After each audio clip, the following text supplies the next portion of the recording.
Hello everybody, this is Troll Homestead once again coming at you here in Arizona. I have an update here for our pond. We made a lot of good progress.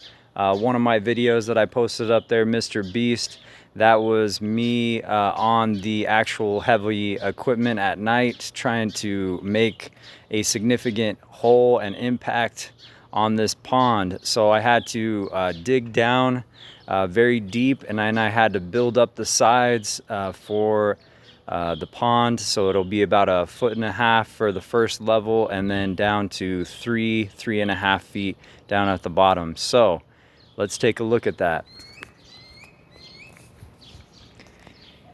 So as you can see, it is nowhere the same of what it used to be. So we have an actual shape to the pond. I use shovels, everything else to be able to make that shape on the sides. It's not perfect, but it is good enough, and it will be leveled off with some sand. You can see a little bit of sand there down at the bottom. I will be filling in more of this with sand, and that will be the next step. And then there will be the underlayment, and then the pond liner, which we're gonna need to tie in to a couple places here. So here's the skimmer box, which now is visible. Now I went ahead and carved out the sides and make sure that this is going to be nice and clean. It will be cleaned off completely with a rag, make it really nice. There are some holes, if you can see up here at the top, where that is actually going to connect in with the actual piece that goes and skims inside of the box. So that ties in with the actual the rubber liner, so that it's all sealed off and won't leak in between this area here. So that's one spot. And then up at the waterfall feature, it will also be tied in. And as you can see, that shelf that we talked about in the previous video is now dug out, and there's sand across this as well. So I went ahead and leveled all these areas out with sand. So the big deal with putting sand in here is that the rocks will kind of have a place to kind of go down a little bit, not very far, because the sand is only maybe 1 inch thick in some spots, but it goes and it has a place for the rock to sit in, so it's not going to just go flat. And that way I can move them around and put them exactly where I want them to be. So here up at the top, the waterfall feature, this is actually going to have a little bit of a spillway coming out of here, and it will kind of connect right in here, and it will come off of this edge right here. And so that's going to need to be cleaned up as well, and then that will be connected with the liner and sealed with that sealant that's going to go in between those joints and screwed in through the waterfall feature. So this right here was placed in so that it can have a back wall support as well, and then there will be a rock on the other side. We're going to tie all of this structure in to make it all go down. I did pick up some boulders, some larger boulders, about 10 of them, that I'm going to tie into the feature, as well as my little rocks that will all be used to make this really nice. That'll be the finishing portion of this project.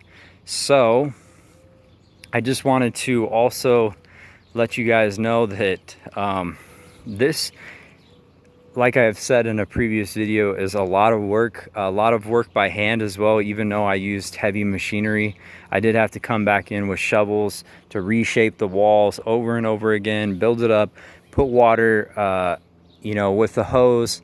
And I would suggest, maybe if you want a little bit easier project, maybe to start a little bit smaller and then you know, not bite off so much of a huge project as I did. I know it's going to be beautiful. I know it's going to be exactly what I want, in particular to house our tilapia so we can have lots of fish to eat.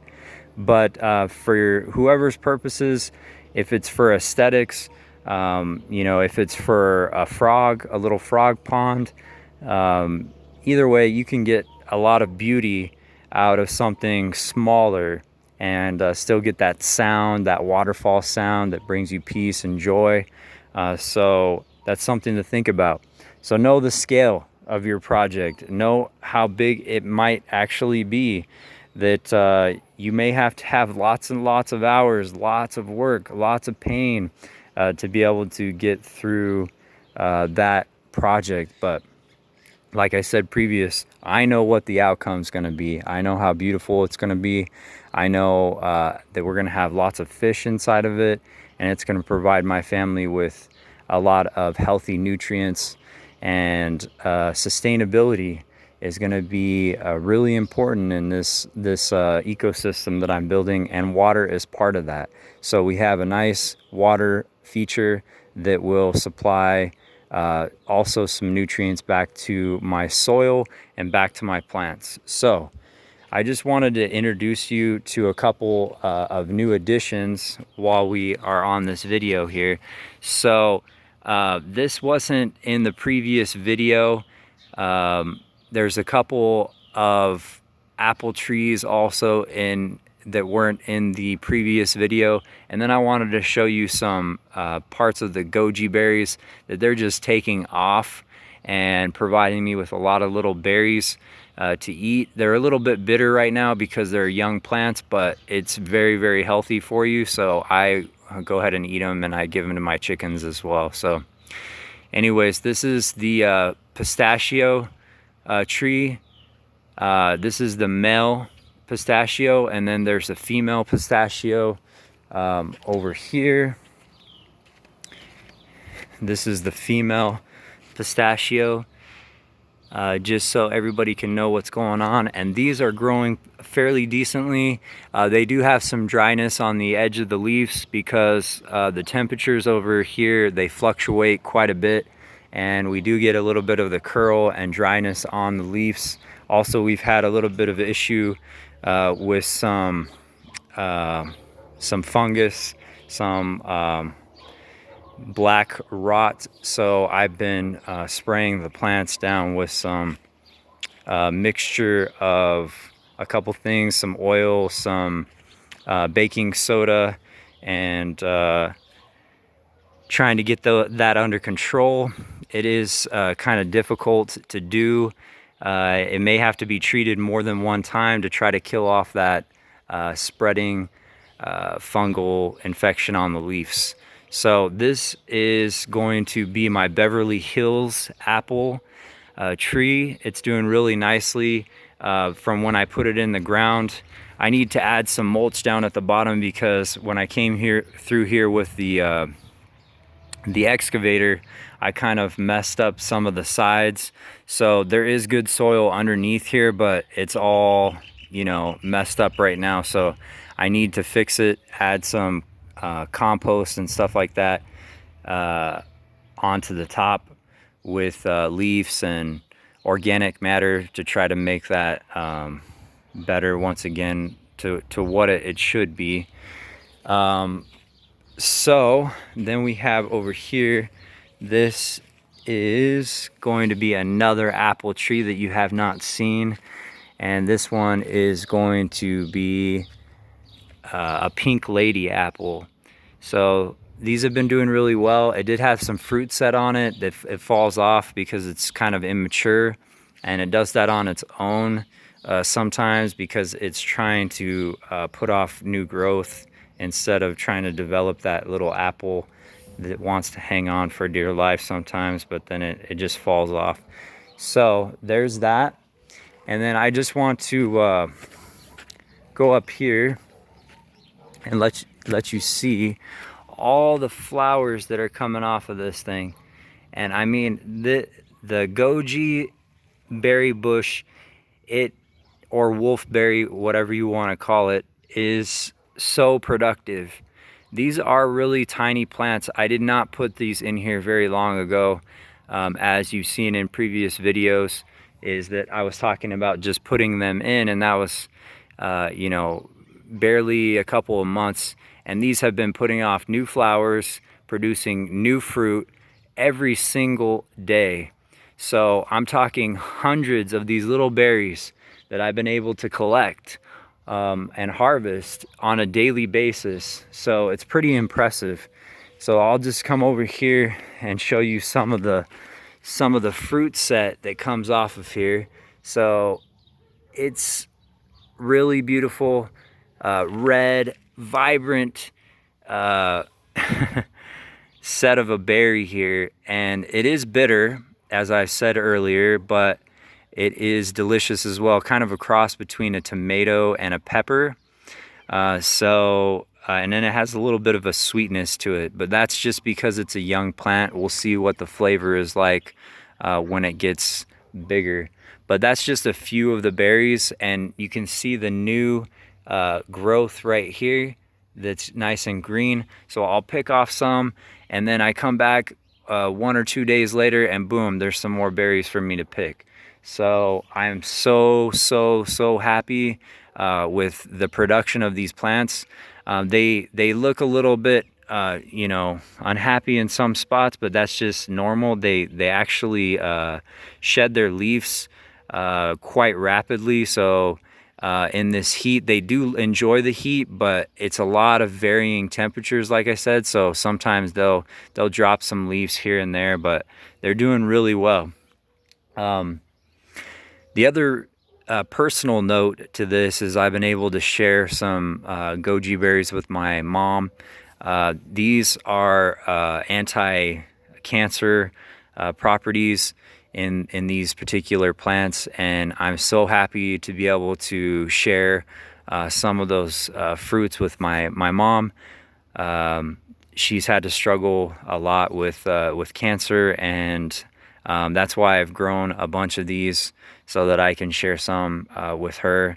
I have 14 of these goji berry plants, probably more than I ever will need. But when these get mature, you know, then we can all enjoy the fruit as well.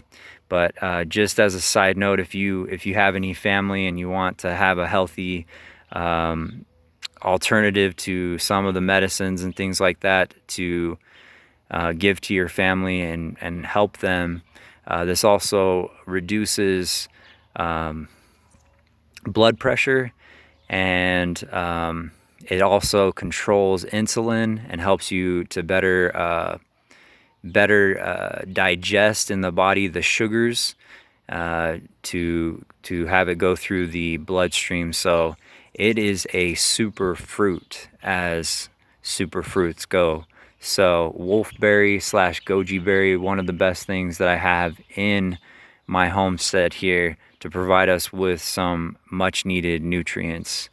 So I suggest when you're thinking about making a garden, thinking about making an edible oasis, a homestead, that you incorporate plants that are medicinal to some degree. They can help you and help your body and help you to be healthy, and that's what keeps our bodies moving, and where we feel better.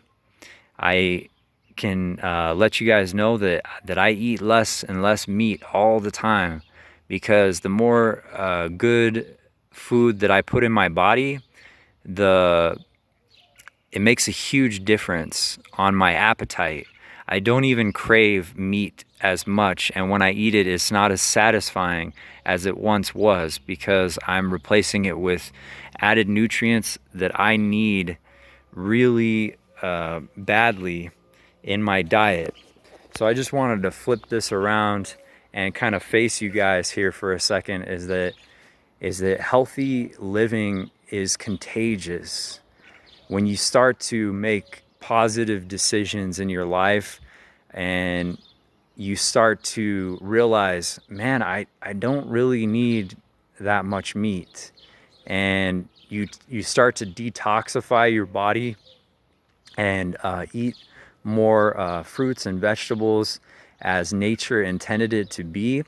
And then your digestion is better. You feel like you have more energy to do things. And you know, I'm not a vegetarian, okay?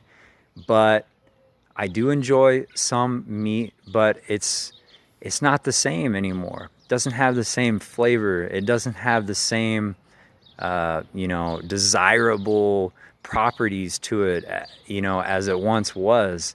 Oh, I want that so bad, you know, but your body is more towards the unhealthy side, and when it is towards the more unhealthy side, you start to crave those bad things. But then when you start to detoxify and you go towards the more healthy side, then your body is opposite, starts to crave the healthier things, and you change. And I just think that's amazing, that our bodies are so adaptable, and this self-sustaining lifestyle that I'm trying to incorporate has been contagious with my family, and my kids have enjoyed vegetables way more. The flavor of the food has gone up exponentially by adding so much vegetables to our diet. And I'm just very happy and proud of some of the things that have been happening in my life, and I want to share it with all of you, because I think when you learn something and it's kind of pivotal, it's something that you should share with other people and help their lives as well. And there's so many people that are unhealthy out there, that are struggling with so many things like cancer and you know, diabetes and obesity and many other things, high blood pressure, things that are sensitive to my family and my genetics, and things that I'm susceptible to. So I want to have a good life, a good quality of life, and I want to give a good quality of life to my family. And to all of you that are watching, I hope you understand the sincerity of my message, and I encourage you to make better and better decisions in your life. And this is Troll Homestead. If you like my videos, please subscribe, like them, share them with your friends and family, and let's go ahead and be more sustainable in our life. Have a great day.